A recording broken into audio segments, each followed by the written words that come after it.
Hi, and welcome to the video. So yeah, I am Kernow King. I'm sure some of you know who I am. I've been on the YouTube channel a few times now, and I just thought it would be really interesting to do a video on my KC Cup experience for the KC Cup that just happened this previous weekend.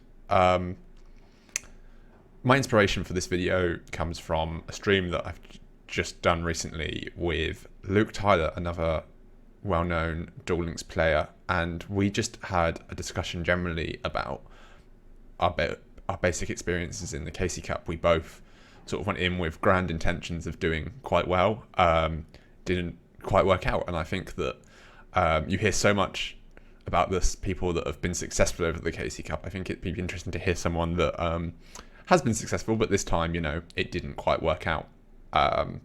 So I hope you guys enjoy this. I'm just gonna go through what I have up in front of me, basically. So introduction to everything, my preparations, how each day went, overall thoughts, and then you can read the rest for yourselves, I'm sure. And I've got a bit of a slideshow that I'm gonna go through, just to show you how I was doing at various points in the weekend, because it wasn't a complete failure. In fact, I was doing pretty well at the beginning and even okay in the middle. It's just the end where it all went downhill. But yeah, I basically had a conversation with Luke Tyler, who has numerous top 100 KC Cups. And we just said what we thought of this one, overall experiences. If you want to watch that, just me talking about this in a bit of a relaxed format while we were playing some games, then you can head over to my Twitch at Kernow King. But yeah, I just thought it'd be easier for me to go think personally. So I'm gonna start with an introduction. So those of you that don't know anything about this KC Cup, I can't imagine there are many of you watching this video, then it's 72 hours event, which you can play if you reach stage 20 in the weeks running up to the KC Cup.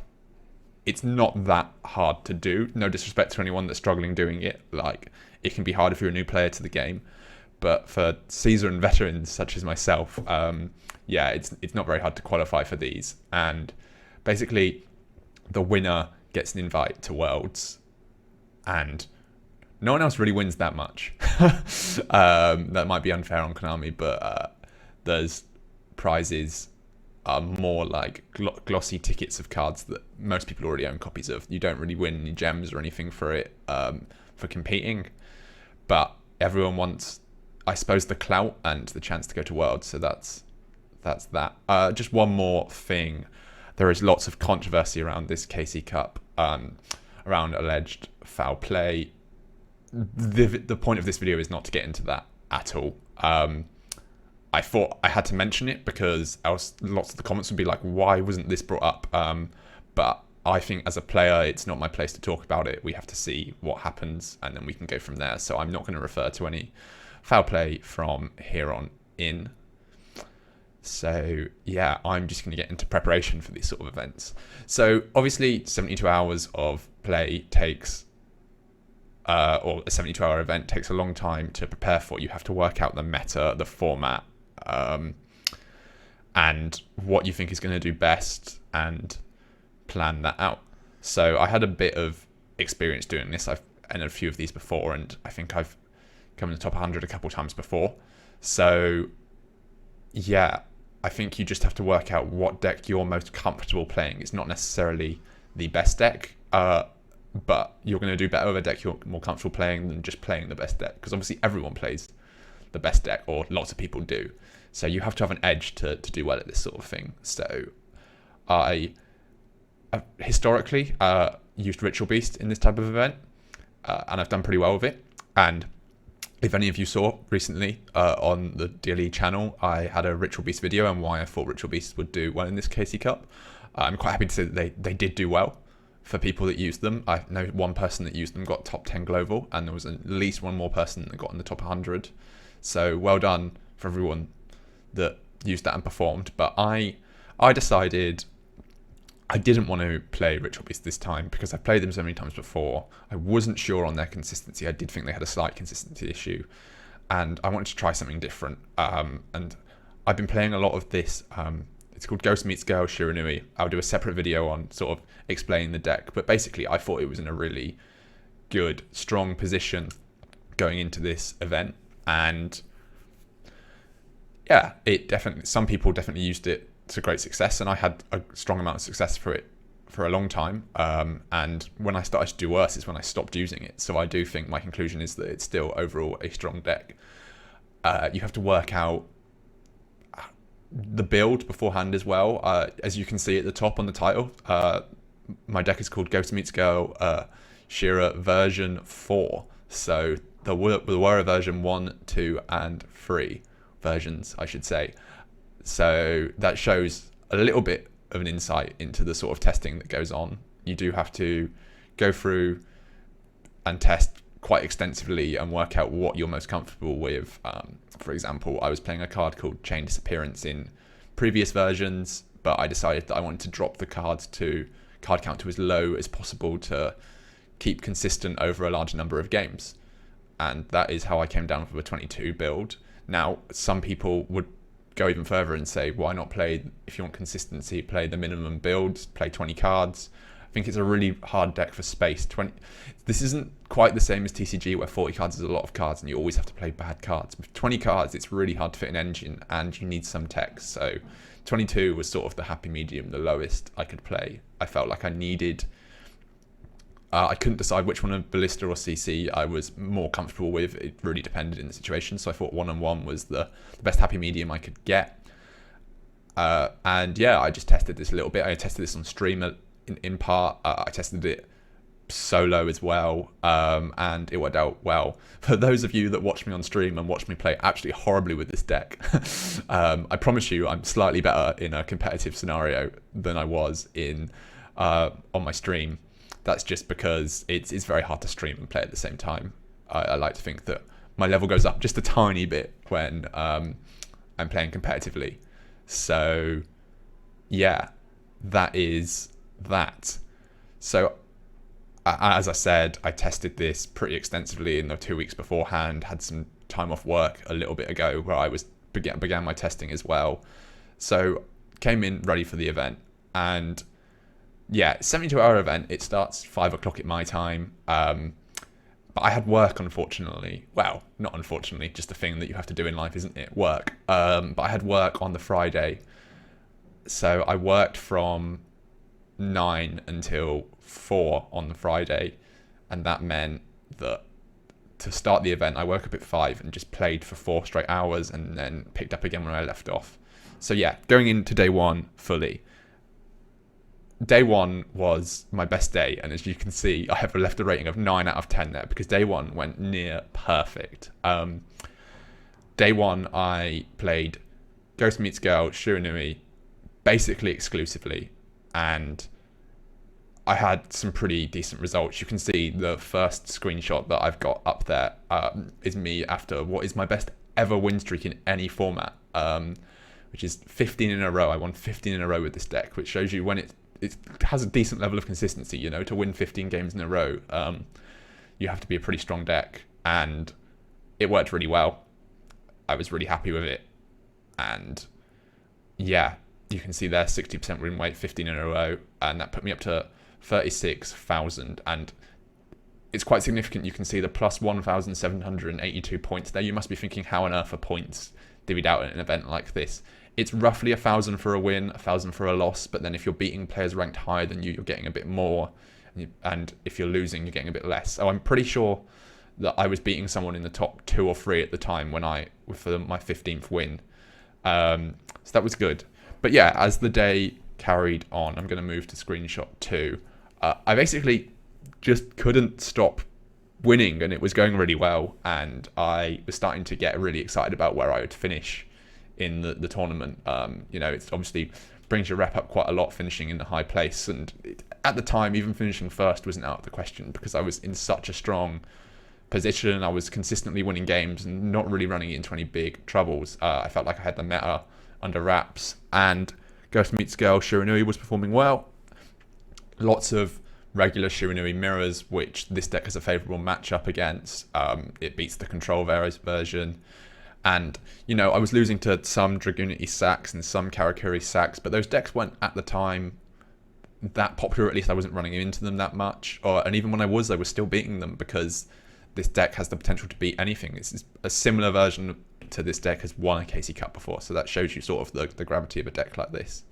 And it, like I said, it was working well. And its peak when I was going to bed, 52,731 points, and that put me 14th in the world at what, as you can see at the top there, is 2:30 my time, 2:30 in the morning.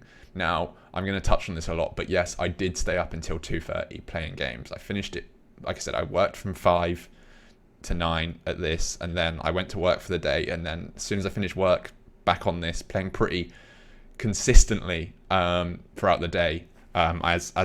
You could see in the previous screen, I think I won just 2 more to get it there. So I played 214 games in one day, which is a lot. I was pretty tired after it, and I did stay up late. And I'm going to go into how healthy that is a bit later. I won't touch on it now, but I would just want to say that overall, day one, great, amazing, really happy about it. 14th in the world, you can't ask for that much better than that. Obviously, you can be first, as this person here was. I know that's his first in Europe, but they were also first global. But yeah, went to bed really happy. Woke up the next morning, and things didn't go to plan. But I gave this day a 5 out of 10 because it was an okay day. Typically, I've always struggled on the second day of KC Cups. I've never quite understood why. So yeah, even people that have finished high in this event, please don't think they always know exactly what they're doing, because personally, as someone that's, you know, done well in Yu-Gi-Oh! Duel Links competitions in the past, I have no clue what happens on the second day of this event. I don't know why it's so much harder to climb. From what I can see, the meta stayed reasonably the same. But after getting 52,000 points, amassing that much in one day, the second day, it just wasn't going as well. So I woke up sort of 10 in the morning, and I just continued playing again, because for an event like this, you really have to write off your entire weekend. You just get up and you just play, and you play with all your free time, really. At least that's what a lot of people choose to do. And most of them are the successful people. So yeah, went hard, and after hours and hours of bouncing up and down between the 50k to 55k region, I got here. As you can see, that took me quite a lot of games. It took me 71 games where I was stuck roughly in the same place. Just couldn't move up or down, which is a long time of playing. Just win one, lose one, win one, lose one. So it starts to get to you. But continued climbing, continued going at it, and eventually I got to 58,000, and I was quite happy. And my promise to myself was get to 60,000, go to bed. Now, disclaimer, 60,000 did not happen. I didn't get that high. This is the highest I got, so it's quite lucky that I took a screenshot of it, basically. I don't know what moments I picked to take my screenshots, but this was one, and I felt okay at the time. Now, at this point, 58,000 wasn't as high as I was when I had 52,000. I think it was about 60th global still, so still in the top 100, still, you know, really impressive. If I do say so myself, but not like as high as I had been. So even though I was happy with my score and I was happy I'd managed to grind my way back up, I still thought, right, 60,000, put yourself in a good position, go to bed, you can really go for it on another good day free. That didn't happen, and I ended up playing, not through the night, but certainly until similar times to the night before, until sort of 2 or 3 a.m. And I'm talking very matter-of-factly, I'll be brutally honest about what I think of this later. But yeah, it sort of stayed up until sort of 3 a.m. and I was down again at about 50,000. I wasn't climbing. But I was like, it's okay, you know, win some, you lose some. Today's been a rough day. I'll wake up tomorrow and I'll definitely, you know, I can put myself back in that top 100 for the end of the event. That was the goal. I'd stopped at this point of grand ambitions of sort of winning or even top 10. I just get yourself in the top 100, make, you know, something from the weekend, something to be proud of, because I still think finishing in the top 100 in an event like this is an extreme achievement. Yeah, now you can see the best laid plans don't always go to plan, as day 3 rating I put at ceremony as -10 out of 10. Yeah, and you can see here me on 44,000. Now, I would love to say that it stopped there, but after that, after losing quite a few, I finally decided to swap from Shiranui, though I had swapped in other declines. This is the first time I was like, right, I'm done with this now. I'm going to move on to a new deck. And I played Cyber Dragon, a deck that I'd been sacked by 2 or 3 times quite recently. Unfortunately, for those of you that know anything about Cyber Dragon, there's a card called Cyber Dragon Core. It's probably not called that, actually. It's something core, and it's basically your search from the deck. It's pretty important you draw it. I didn't see it. I saw it once in 7 games, and I still managed to lose that game. So I lost 6 out of 7 of my games, and ended up on sort of 38,000. And this was before lunch on Sunday. So I lost my head, and that was that. I just sort of chucked my phone away, and that was the end of my KC Cup experience, which was pretty sad when you consider at one point I was as high as 14th. At this point, I don't even know if I was in the top 500. I probably wasn't. And there was still the rest of the day to climb, so I definitely didn't finish that high.